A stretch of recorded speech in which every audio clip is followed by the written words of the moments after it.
Hi guys, we are back live on Twitch, streaming. And if you see, I have grown. I am much taller than the rest of my folks around here. I like this, um, but I am here to talk to some guys that I really enjoy hanging out with. Travis and Emily. Travis and I are old buddies from our That's AWS right. days, so Yeah. I was really excited to have him up on stage with me. And Travis and Emily are going to talk about something real cool. You're here watching us on Twitch, and I'm sure you want to know how can you really get your thing, your product, your whatever you want to talk about or stream live about, how can you enhance that with the Twitch platform? And great, these guys are from Twitch, so he's going to talk about Twitch extensions, so Yeah. we can play with that. All Yeah, right. that's right. So we talked a little bit yesterday about Twitch extensions. You had a pretty awesome demo with the Lego crate opening and closing. So what we're going to show off today is a little bit more fleshed out. This is a fully featured extension built against AWS services using the serverless framework. And I figured what we could do is I'll just show you guys how it works. Cool. And then we'll just jump into the code. I like And, I like this approach. so, Okay. As you can see on my screen here, you have the broadcaster's view, which is like the config view that you would develop for the extension. And I've got a couple windows on the side illustrating a viewer's experience. So let's say the broadcaster wants to make a new poll. What game should I play next? And you can add a few choices. PUBG's always a favorite. Good choices. Maybe you want to chill Good with some choice. choice chamber. And end the poll in a minute, just so you guys can see.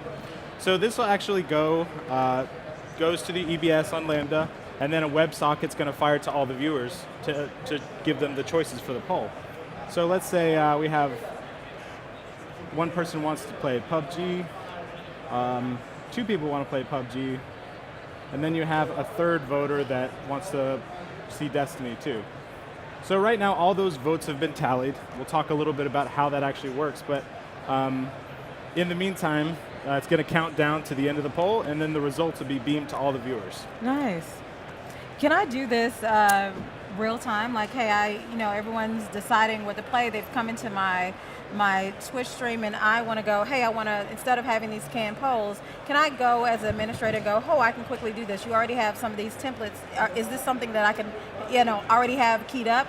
And then go, let's say I change my Lambda function, instead of it going to countdown and I just have it here, it stores into a DynamoDB database and aggregates all this data, where over this week, everybody wants to play this game versus the other one. Tell me, can I do something like that live? So in this earlier view where you're actually seeing the broadcaster's dashboard experience, this is the broadcaster's interface for creating polls dynamically.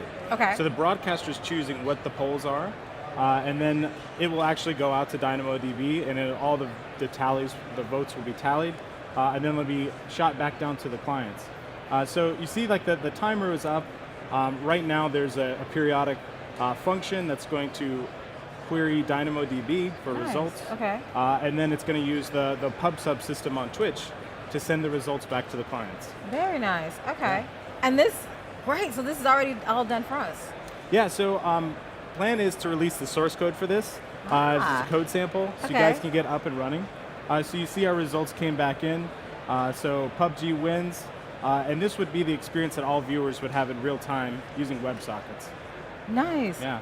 So you're going to tell us more about, there you go. I want to Yeah. know, you know me. I want to know the code. I like the nitty gritty too. Yeah, Like I like okay. to just jump right into the code. So I said before, this uses the serverless framework. So we've got our YAML file that actually creates our IAM policies that are very granular, actually creates a few Lambda functions. One is going to create the poll, that's what the broadcaster sends. One's going to get poll. This is the endpoint that's called when an extension is loaded. And then submitting a vote. And then finally, one thing I've added here is a custom authorize function for API Gateway. Okay. One thing that's really important to understand the security model of Twitch extensions is they use JSON Web Tokens, so JWTs. Okay. And there's two specific contexts. There's a JWT that's signed by Twitch and verified by your backend, and then there's a JWT that's signed by you and verified by Twitch. Okay. So you use the custom authorizer function to actually verify the signed JWT. And this way your functions don't have that responsibility. You just have one function that does the authorization. Nice. And then we have our 2 DynamoDB tables, one for the polls and one for the votes. So the actual EBS, so this is a bit of an acronym collision here, but for us, EBS is the extension backend service. Because you know, I was going to ask, I was like, we're doing something with EBS? Yeah, okay. so you can actually, your EBS can use EC2 and EBS. Okay. But, it gets a little confusing, but we have functions, like I said, for all of our endpoints, and it will just call DynamoDB. Now, when your backend needs to call an extension API, like when you're broadcasting the WebSocket message to all the viewers, you need to sign a JWT with that shared secret. Okay. So one of the things I've done for managing a secret in a Lambda function is putting encrypted ciphertext as a Lambda environment parameter, and then using KMS to decrypt it. Ah, okay. So it's a very secure way to ensure that your Lambda function, you're not putting any secrets in the code itself. You kind of decouple it, and it's also, KMS is a really great way to keep those secrets safe. Very nice, very nice. So you said you're going to release this live, right, as a sample. Yeah. Tell us what else can you do about it. So you release this live as a sample. Give me some ideas of what I can do and take this and morph it into my own masterpiece of code to do something different, right? You know, give us some other cool stuff we can do with it. So like one thing we already have out there is the extension boilerplate, which is kind of a really light scaffolding to get you started making an extension. This will kind of flesh out some segments you can copy and paste, because a lot of the components, like verifying a JWT, are going to be very similar across all extensions. Okay, nice. So there's some reusability you can kind of pull out and reuse. And I think it'll also help being illustrative of a fully end-to-end solution. Right. Excellent. Yeah, we like to see the code. We want to see the samples and everything totally. like that. All right. Anecdotally, I would say, as an example of what you can build, I actually used this as the basis for my my silly Lego Loot Crate demo yesterday. So we saw it real and live that you used that's it. a good example of, you really can do just about anything with this, approach. I love that. Are we getting any questions from people on Twitch? Other than where's the code? Yeah, where's the code is coming up a lot. It'll be soon. That's all great. We see you on Twitch, but we want to see this. This is a very nice example, but what other kind of apps do you see people building with this?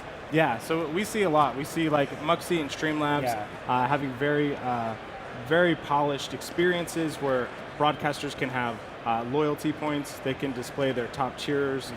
They can use a network of teams for other streamers to actually prop them up.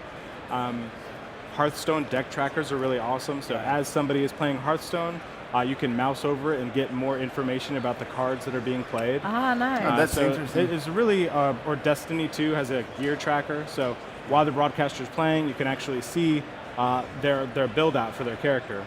And of course, Amazon has a really awesome extension. They have the gear loadout for your PC. So in your panel, you can actually put the components of your PC that you're playing on, and folks can click through and buy it on Amazon.